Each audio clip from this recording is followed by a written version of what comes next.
Teresa Giudice is the reason for the downfall of Real Housewives of New Jersey. Welcome to Ray Jackson's YouTube channel. Make sure you hit subscribe. Yeah. Teresa Giudice was the reason for the downfall of Real Housewives of New Jersey. There, I said it. Not even a Melissa fan.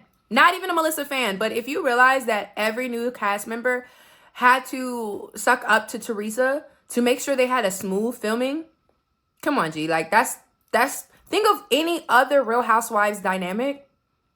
It don't work like that. And it worked like that in New Jersey for so long. And then Melissa stopped playing her game. But Melissa done some shady things too. But when it became a team Melissa and a team Teresa thing, people were like, oh, Melissa's ruining the show. Melissa was a worthy adversary. But they split that cast in half and it became the same season after season after season. And it got old and it got stale and now they on pause. Some people are too fine for Law and Order. Like, I know that Law and Order sounds like a cushy job for actors and actresses, but Mehcad Brooks, he make me shake every time I see him on screen, G. Like, I get that they talking about real life stuff. They're police freeze and all of that, and I love the propaganda show, okay? Law and Order, one of my favorite propaganda shows behind Psych and Monk. But Mehcad Brooks too fine to be on Law and Order. I want him to keep his job. Please don't, like, have him lose his job or anything like that. Obviously, a random person online saying he's fine is not going to have him lose his job. But I think that when the actor is too sexy, I struggle to watch an episode of Law and Order. Now, this is not a diss to nobody else because y'all know how I feel about them other actors. It's just specifically when they're at that level, I be like, boom, boom, boom, boom, boom. Mindy Kaling is not the girl's girl writer that everyone pretends she is. And once you get over the fact that no matter what, you're going to see a self-deprecating character, I think her shows are still enjoyable. I mean, you just have to be like, oh my God, like the Mindy Project, you have to think she was writing them jokes about herself. That's crazy. But even Lives of the College Girls, when people are like, oh my God, like this person, oh my God, is that Mindy's writing that. You all have to realize that's what you're going to get. You're going to like it or you're going to hate it, but don't go into it hoping for something different when she's been writing like this for the past 2-3 decades. BoJack Horseman was never supposed to be a good guy from the pilot, and we talked more about anti-hero or are there no good people? They're just, the actions of the people and you have to decide who they are or as the show progresses. And from episode 1, he was awful. His actions were awful. And if you want to go further from episode 3, when he first starts kicking it with Sarah Lynn, awful. So whenever people are like, I didn't know until the 17 minutes, I kind of like, I let them, everybody had their own journey. Who am I? I'm a girl just talking to the screen right now.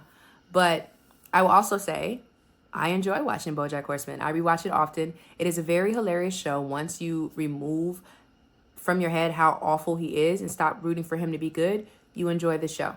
Tom Scavo gets less hate because he was married to Lynette. And that's something they actually argue about in the show. Matthew Cherry wrote it into the script. That's my radiator heat. It's hot in here, but cold outside in Chicago. But Tom knew that he could slack off because Lynette would have to pick up everything.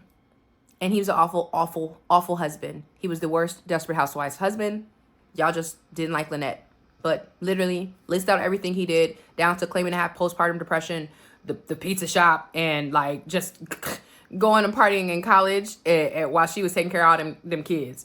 And then list out everything else the other husbands did. The only one who could rival with Tom Scavo probably would be Rex, but he was out of there by season 1. Shout out George. Jonah and Amy in Superstore had a good slow burn dynamic, but I feel like the show kind of tanked when they got officially together.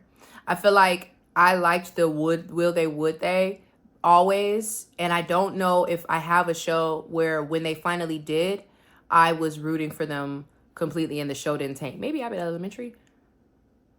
Yeah, what show is this like, would they, won't they?